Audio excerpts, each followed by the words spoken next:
والسلام على حبيبنا وشفيعنا وإمامنا وقدوتنا محمد نبي الرحمات وعلى آله وأصحابه أفضل الصلوات وأزكى التسليمات.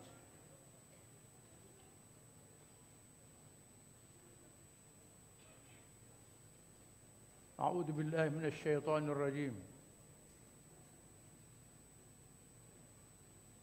شهر رمضان الذي أنزل فيه القرآن هدى للناس وبينات من الهدى والفرقان.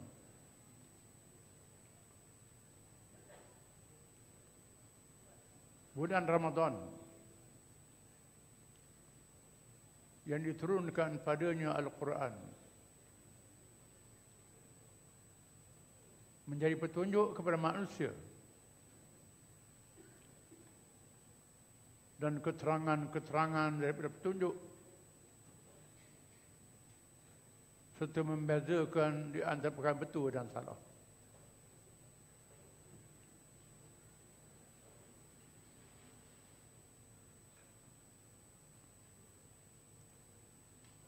Yang dihormati pengacara majlis, pengarah dan warga Permata Ummah, hadirin yang berhormat,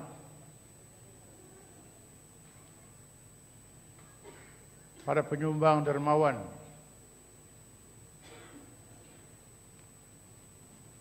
semua yang hadir, hadirin dan hadirat yang dihormati dan dikasihi sekalian.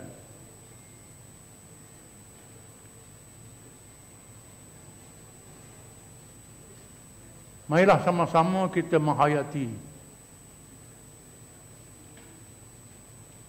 Ramadan Al-Mubarak, bulan mulia.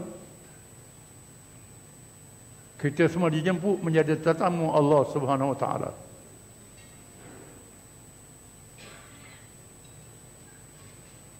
Dihidangkan makanan jasad, ruh dan akal untuk membina syakhsiah, jati diri kita sebagai manusia yang sebenar. Ditugaskan oleh Allah di atas muka bumi.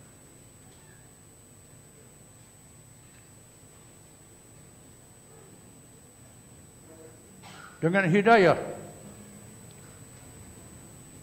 melalui Al-Quranul Karim yang dipilih diturunkan pada bulan Ramadan. Sama ada diturunkan dari Lauh Mahfuz ke langit dunia atau diturunkan wahyu yang pertama pada bulan Ramadan.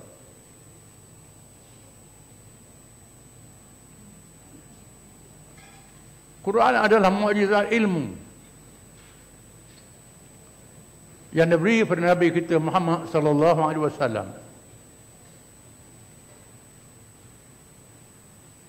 Mukjizat menjadi tanda kerasulan. Tiap-tiap rasul yang dilantik menandakan dia daripada Allah, bukan dilantik oleh manusia. Tidak cukup dengan sifat-sifat peribadi yang mulia, wajib bersifat benar, amanah, berani menyampaikan dan bijaksana. Disaksikan oleh kaum zaman masing-masing. Rasul-rasul itu sejak zaman kanak-kanak sehingga dilantik menjadi rasul. Tidak cukup dengan itu, dia kurniakan mukjizat. Pergaulan luar biasa yang tak mungkin dicabar oleh manusia, oleh sesiapa sahaja.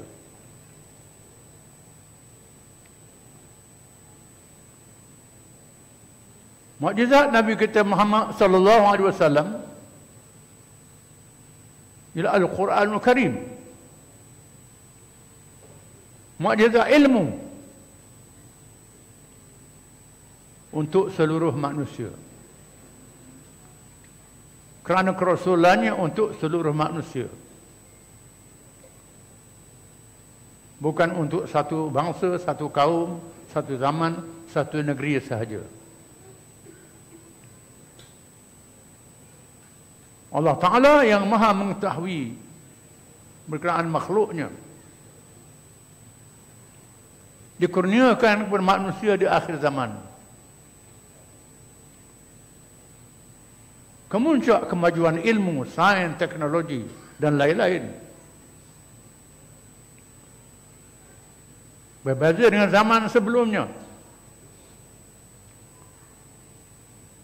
Sehingga dunia yang luas laksana perkampungan yang kecil. Hubungan antara satu sama lain. Maklumat dihasilkan dalam masa yang cepat. Maka cukup bagi akhir zaman ini seorang Rasul sahaja. Muhammad sallallahu alaihi wasallam. Diutuskan untuk seluruh manusia. Dikurniakan mukjizat ilmu Al-Quranul Karim. Mendedahkan ilmu agama, ilmu dunia, ilmu yang memberi manfaat, ilmu yang memberi mudarat. Semua disebut dalam Quran.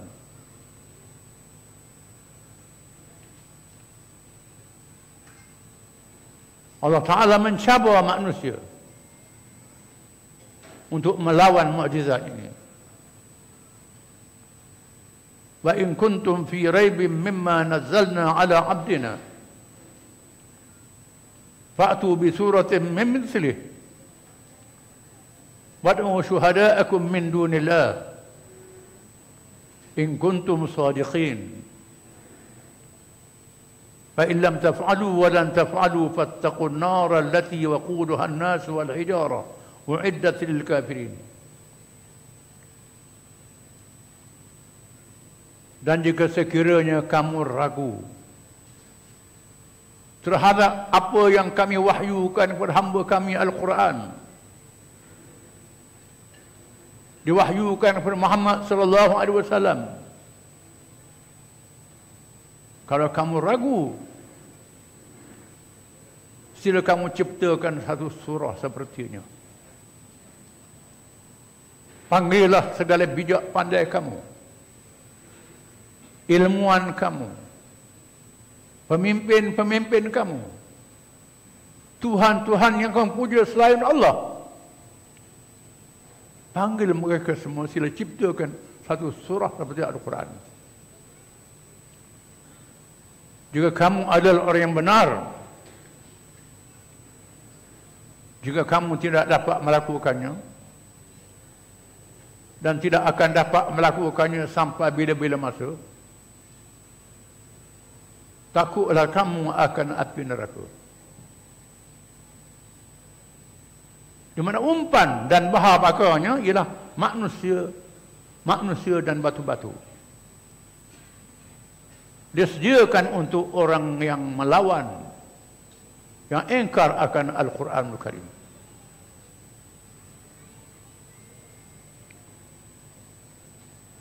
Oleh kerana terdapat di kalangan manusia yang memandukan akal yang lemah dengan sombong dan takabur, menolak mukjizat nabi-nabi zaman dahulu. Begitulah juga mereka menolak Al-Quranul Karim. Menyebabkan berlakunya perjuangan cabaran untuk menegakkan Al-Quran ini zaman Nabi SAW sehingga hari ini.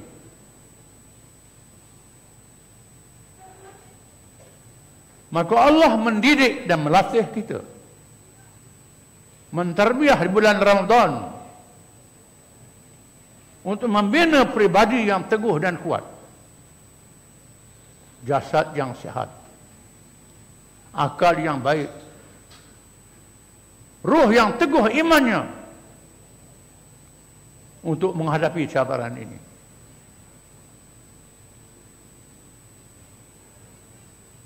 Melatih diri dengan kepatuhan kepada Allah Subhanahu wa taala. Hanya takut pada Allah, tidak takut pada yang lain.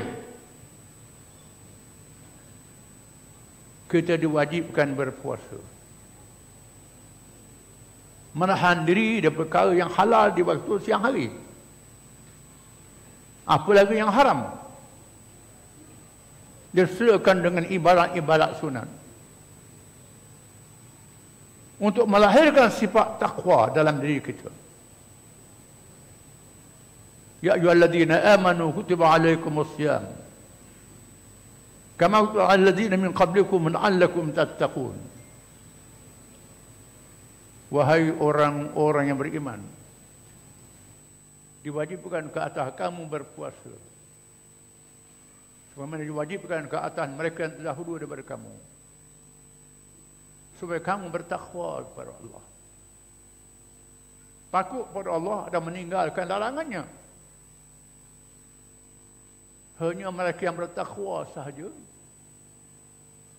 yang menerima Al-Quranul Karim. Zalikal kitabu la raiba fihi hudan lil muttaqin. Kitab Al-Quran tidak syak lagi memberi petunjuk kepada mereka yang bertakwa. Yang ada takwa saja yang menerima Al-Quranul Karim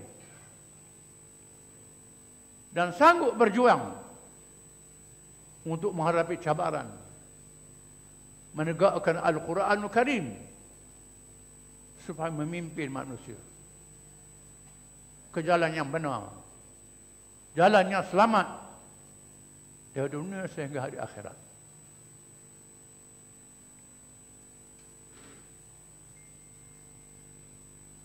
Kita menyaksikan betapa generasi awal kalangan umat Islam, mereka bukan sahaja membaca Al-Quran, mereka beramalkan Quran. Mereka berjuang untuk menegakkan ajaran Quran ini, mengorbankan harta dan jiwa raga. Kita saksikan bila berlakunya peristiwa Riddah selepas kewafatan Nabi SAW. Kabilah Arab murtad keluar daripada Islam,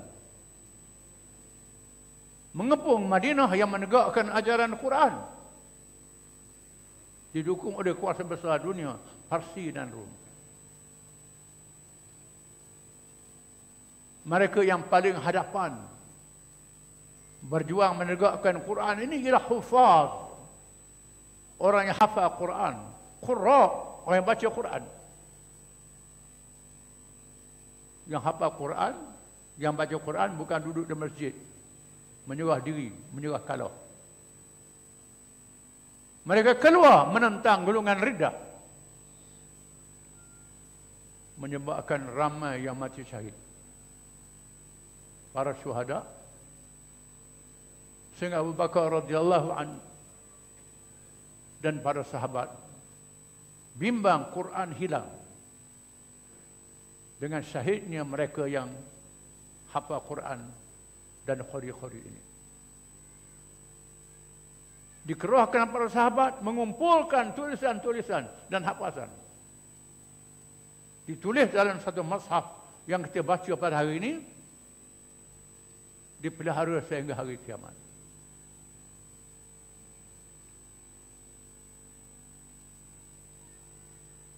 Keadaan hari ini lebih mencabar.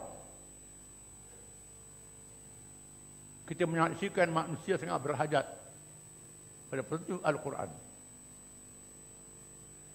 dengan kegagalan agama yang lain daripada Islam. Kegagalan ideologi ciptaan manusia kerana tidak memenuhi fitrah naluri manusia. Punya jasad, punya roh, punya akal, hidup bersendiri dan bermasyarakat. Perlukan jati diri, keluarga, masyarakat dan negara. Kepada seluruh pelosok dunia. Tidak boleh memenuhi aspek-aspek ini melainkan Islam yang terkandung dalam Al-Quranul Karim. Kita menyaksikan kegagalan agama yang lain daripada Islam. Rumah-rumah ibadat makin kurang pengunjungnya.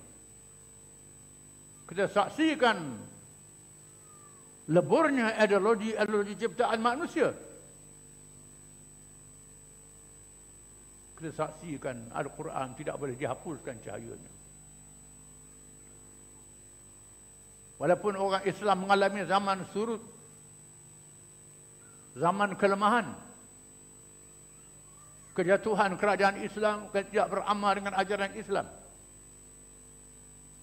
kelemahan orang Islam kerana meninggalkan petunjuk Al-Quran. Namun Al-Quran tetap dipelihara oleh Allah SWT. Cahayanya tak boleh padam. Akan tetap ada pembaca-pembacanya, berbagai-bagai qiraat. Akan ada pemelihara hukum hakamnya. Akan ada mereka yang berjuang untuk menegakkannya. Kita menyaksikan semua kumpulan-kumpulan yang menentang Islam bersatu. Macam zaman dulu mereka menentang mukjizat Nabi-Nabi zaman dahulu. Mereka bersatu. Apa yang kita alami, orang Islam tidak bersatu. Orang Islam masih berpecah. Kesan daripada serangan pemikiran penjajah yang telah berjaya memecahkan umat Islam, menjatuhkan pemerintahan Islam dengan sebab perbezaan perkauman, perbezaan mazhab, perbezaan pendekatan. Orang Islam berpecah. Dalam keadaan musuh-musuh Islam bersatu menentang orang Islam tanpa mengira bangsa dan mazhab. Orang Islam masih lebih ke bangsa dan mazhab. Sebab itu ulama-ulama meletakkan nama Ahlul Qiblah. Satukan orang Islam yang satu kiblatnya, yang satu Qurannya, yang satu rukunnya. Walaupun berbeza dalam perkara cabang. Jadikan bulan Ramadan untuk hidupkan jati diri masing-masing. Dan jadikan Quran penyatuan ummah. Kembali semula kepada cahaya petunjuk daripada Allah Subhanahu Wa Taala. Kerana kemuliaan umat Islam itu terletak kepada pegangan mereka kepada ajaran Islam. Itulah peringatan saya dalam masa yang ringkas ini. Mudah-mudahan diberi manfaat kepada kita semua. Taufik dan hidayah. Wassalamualaikum warahmatullahi wabarakatuh.